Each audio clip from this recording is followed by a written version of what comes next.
Late marriages.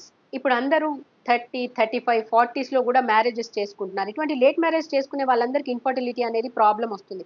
Late మ్యారేజెసే కాదు, తొందరగా చేసుకున్న 20, 25లో ఉన్న వాళ్ళకి గూడా ఇన్‌ఫర్టిలిటీ ప్రాబ్లమ్ ఒస్తుంది. మరి లేట్‌గా మ్యారేజ్ చేసుకునేటువంటి సినిమా హీరోయిన్స్, హీరోలు 30, 35, 40స్‌లో గూడా చేసుకుంటున్నారు. వాళ్ళకెందుకు ఇన్‌ఫర్టిలిటీ ప్రాబ్లమ్ రావట్లేదు? వాళ్ళకి డబ్బులున్నాయనా? కాదు. వాళ్ళ లైఫ్ స్టైల్.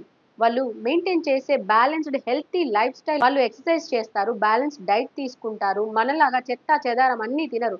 ఇది తినకూడదు అంటే అది తినకూడదు. దాన్ని పక్కన పెట్టేస్తారు. పోనీ ఆ హీరోయిన్స్ ఐవీఎఫ్, ఐయూఐ ట్రీట్‌మెంట్స్ చేసుకుంటున్నారనుకుందాం. ఐవీఎఫ్, ఐయూఐ మీరు కూడా చేసుకుంటున్నారు గదా! మరి మీకెందుకు సక్సెస్ అవ్వట్లేదు? వాళ్ళకెందుకు సక్సెస్ అవుతుంది? మరి వాళ్ళు ఏజ్ కంపేర్ చేస్తే మీకంటే ఎక్కువే గదా! 'నయనతార', 'కాజల్', 'కరీనా కపూర్' ఇలాంటి చాలా మంది హీరోయిన్స్ లేట్‌గా పిల్లల్ని కన్నవాళ్ళే. వాళ్ళందరూ ఎలా కంటున్నారు? మీరందరూ ఎందుకు కనలేకపోతున్నారు? వాళ్ళేమి ఐవీఎఫ్‌లకెళ్ళలేదే. సో, వెళ్లారే అనుకుందాం. వాళ్ళకి గూడా సక్సెస్ అనేది మరి ఒక్కసారికే ఎందుకొచ్చేస్తుంది? హెల్తీ బేబీ ఎలా పుడుతున్నారు? మీకెందుకు కాంప్లికేషన్స్ అవుతున్నాయి? ఎందుకంటే బ్యాలెన్స్‌డ్ డైట్ లేకపోవడం వలన. ఇప్పుడున్న జనరేషన్‌లో లేట్ మ్యారేజెస్ చేసుకోవాలి అని అనుకునే వాళ్ళు గాని, మీ ఎగ్‌ని, స్పెర్మ్‌ని డ్యామేజ్ అవ్వకూడదు అంటే గనక యాంటీ ఆక్సిడెంట్ రిచ్‌గా ఉండే ఫుడ్ తీసుకోండి. యాంటీ ఆక్సిడెంట్ రిచ్‌గా ఉండే బ్లాక్ రైస్ వీక్లీ ట్వైస్ తీసుకోండి. రెడ్ రైస్ వీక్లీ ట్వైస్ తీసుకోండి. చాలా యాంటీ ఆక్సిడెంట్స్ ఉంటాయి. ఈ యాంటీ ఆక్సిడెంట్స్ అనేవి బాడీలో ఆక్సిడేటివ్ స్ట్రెస్‌ని తగ్గిస్తాయి కాబట్టి డీఎన్ఏ డ్యామేజ్‌ని తగ్గిస్తాయి. సెల్ ప్రొటెక్ట్ చేస్తాయి. అండ్ ఈ ఆక్సిడేటివ్ స్ట్రెస్ తగ్గించడం వలన ఈ ఎగ్, స్పెర్మ్ డిస్ట్రాయ్ అవ్వకుండా చాలా వరకి ఉంటాయన్నమాట. ఈ ఎగ్స్ అనేవి పుట్టుకతోనే వస్తాయి. ఇవి మీకు సరైనటువంటి నరిష్‌మెంట్ అందకపోవడం వలన ఎగ్స్ డిస్ట్రాయ్ అయిపోతున్నాయి. మగవాళ్ళలో స్పెర్మ్ ప్రొడక్షన్ తగ్గిపోతుంది.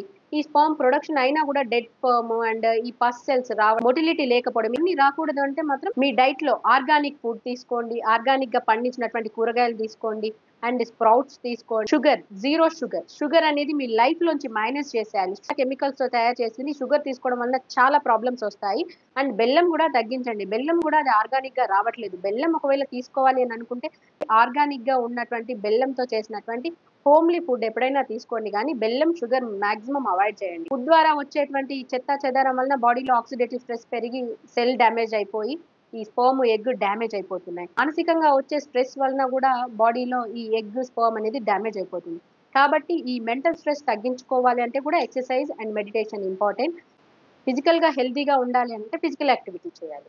లేట్ మ్యారేజెస్ చేసుకునే అందరికి కూడా ఇన్‌ఫర్టిలిటీ సమస్య అనేది రాదు. ఇది చాలా వరకి కొంతమందికి జెనెటిక్ ప్రాబ్లమ్స్ ఉంటాయి. అంటే వాళ్ళ ఫ్యామిలీలో హిస్టరీలో రావడం అండ్ వాళ్ళకి హెల్తీ లైఫ్ స్టైల్ లేకపోవడం, లేదా కొన్ని రకాలైనటువంటి సమస్యలు ఉండడం, హార్మోనల్ సమస్యలు ఉండడం. ఇటువంటి వాళ్ళకే ఈ లేట్ మ్యారేజెస్ చేసుకున్న ప్రాబ్లమ్ అవుతుంది. మీరెవరైతే హెల్తీ లైఫ్ స్టైల్ మెయింటైన్ చేసే వాళ్ళకి లేట్ మ్యారేజెస్ చేసుకున్నా గూడా ఇన్‌ఫర్టిలిటీ ప్రాబ్లమ్ అనేది అందరికీ రాదు.